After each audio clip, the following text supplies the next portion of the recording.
Hello दोस्तों। आज की कहानी है जिंदा को पूछो भी नहीं और मरे को पूजो। दोस्तों, अब हर सप्ताह सोमवार, बुधवार और शनिवार आपसे मिलेंगे एक नई कहानी के साथ सुबह 11:30 बजे। आलोक जी घर के हॉल में बैठ टीवी देख रहे थे। वहाँ से बीच बीच में पूजा घर में हो रहे पूजा को देख भी लेते। ना जाने यही पूजा कब खत्म होगी। भूख से पेट में चूहे कूद नहीं रहे, बल्कि धरना देने में उतारू हैं। आलोक जी मन ही मन बोले, जिंदा को पूछ नहीं रहे और मरे को भोग और पूज रहे हैं। कल ही पंडित जी घर आए थे। आलोक जी की स्वर्गवासी पत्नी नीलिमा जी की होने वाली पूजा में लगने वाले सामान का लिस्ट दिए और पूजा का समय बताए थे। आज नीलिमा को गुजरे 2 साल हो गए हैं। बेटे मोहक और उसकी पत्नी बीना ने माँ का पूजा रखवाया था। पूजा संपन्न होते होते दोपहर के 2 बज गए। पंडित जी को खाना खिलाकर दान दक्षिणा देने के बाद पंडित जी को विदा किया। फिर कहीं जाकर आलोक जी को खाना नसीब हुआ। आलोक जी का घर परिवार में कुल 3 ही लोग हैं। खुद आलोक जी, बेटा मोहक और बहू बीना। आलोक जी की पत्नी नीलिमा जी 2 साल पहले ही शांत हो गई थी। 3 साल पहले नीलिमा जी बहुत मन से, अरमान से बीना को बहू बनाकर लाई। बीना को नीलिमा जी अपने करीबी दोस्त के घर के पार्टी में देखी थी। बीना का परिवार औसत था, साधारण परिवार, साधारण रहन सहन, लेकिन नीलिमा जी के बीना को एक नज़र में पसंद कर ली।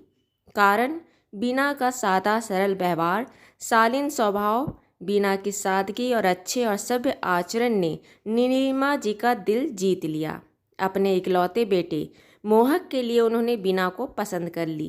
पहले आलोक जी से बीना और बीना के परिवार के बारे में बात की। आलोक जी इस रिश्ते के लिए खुश नहीं थे। वो कहते थे शादी एक हैसियत बराबर वालों में ही होना चाहिए। पर नीलिमा जी का मन था कि लड़की पूजा पाठ करने वाली, शालीन, सभ्य और सरल है। भगवान का दिया सब कुछ है हमारे पास, हमें तो बस एक ऐसी लड़की चाहिए जो हमारे घर में घुल मिल जाए, हमारे बेटे को खुश रखे, हमारे घर को, हमारे परंपरा को आगे बढ़ाए और हमारा मान सम्मान करे और ध्यान रखे। आलोक जी नीलिमा जी का मन को समझ गए थे कि नीलिमा को लड़की बहुत पसंद है, इसलिए वो फिर आगे एक शब्द कुछ नहीं बोली। नीलिमा जी फिर अपने बेटे मोहक को लड़की का फोटो दिखा, उसकी पसंद पूछी। मोहक को एक नज़र में देख अच्छी लगी। बाकी माँ ने देख ही लिया है, सोच अपनी स्वीकृति दे दी। नीलिमा जी बीना को बहू बनाकर घर ले आई। घर में बीना आई तो सही में कुछ महीने स्वर्ग सा ही लगता। सास बहू साथ बैठ घंटों बात करते। नीलिमा जी के पैरों में शाम को तेल लगा मालिश करती। नीलिमा जी अपने फैसले को सही मानती। सोचती सही हुआ कि मैंने बीना को बहू बना घर ले आई। लेकिन नीलिमा जी अनजान थी। अनजान थी कि पैसों का चकाचौंध क्या होता है। कुछ नहीं से जब अचानक से संपन्नता मिलती है तो उसका नशा क्या होता है। कुछ महीनों में ही बीना का स्वभाव में जो सरलता थी वो कहीं खोने लगी थी। अब सरल बीना की जगह थोड़ा घमंड भरे लड़की दिखने लगी थी। नीलिमा जी की तबीयत भी थोड़ी खराब रह रही थी। घर के लोग नीलिमा जी में बिजी थे। बीना में आए बदलाव को देखने की फुर्सत किसमें कहाँ थी। नीलिमा जी को ब्लड कैंसर डायग्नोस्ड हुआ था, वो भी लास्ट स्टेज थी। महीने की ट्रीटमेंट, कीमोथेरेपी होते होते नीलिमा जी छोड़ गई ये दुनिया। उनके जाने के बाद सबकी ज़िंदगी फिर से पटरी पर आ गई थी। अगर कोई अभी भी बेपटरी था तो वो थे आलोक जी। पहला अपनी प्यारी पत्नी का जाने का गम और दूसरा एक नई घमंडी रूखी बहू बीना का नया अवतार देखना उन्हें अंदर से झकझोर दिया था।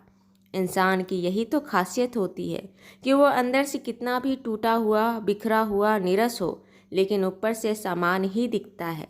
मोहक अपने पिता को तो प्यार और इज्जत दोनों करता था, लेकिन उसके पीछे उसके पिता कैसे होते हैं इस बात से अनजान था।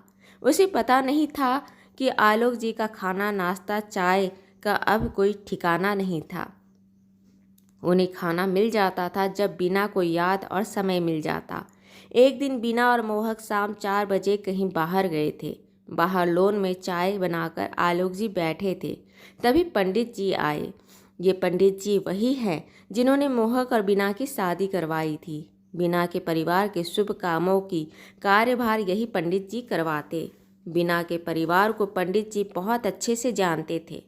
बीना की माँ पंडित जी को बोली थी कि पंडित जी बीना को कुछ पूजा ऐसे करवाएं कि शादी जल्दी और घराना वर अच्छा हो। बीना की गहरी आस्था थी भगवान में, ग्रह में। पंडित जी के कहे अनुसार वो सारे पूजा पाठ विधि विधान भी करती थी। वो कहती थी मुझे इतना अच्छा जीवन ये पूजा और ये विधि विधान की वजह से ही मिला है। शायद ये भूल गई थी कि भगवान की कृपा भी इंसानों के द्वारा ही मिलती है। भगवान खुश थे तभी मोहक का परिवार मिला। खैर पंडित जी पास आकर आलोक जी के पास बैठ गए। आलोक जी ने बताया कि बीना और मोहक अभी तुरंत निकले हैं। पंडित जी और आलोक में थोड़ी इधर उधर की बातें हुई। पंडित जी आलोक जी की उदासी को भाप गए। बहुत जोर देने पर आलोक जी ने बताया कि बीना का स्वभाव कैसे बदल गया है, कैसे उनका स्वभाव अहंकारी और रूखा हो गया है। पंडित जी हैरत में पड़ गए, ये कैसे हो गया। फिर उन्होंने कुछ सोचा और आलोक जी को कहे चल कल सुबह 8 बजे घर आऊँगा। कह पंडित जी चले गए।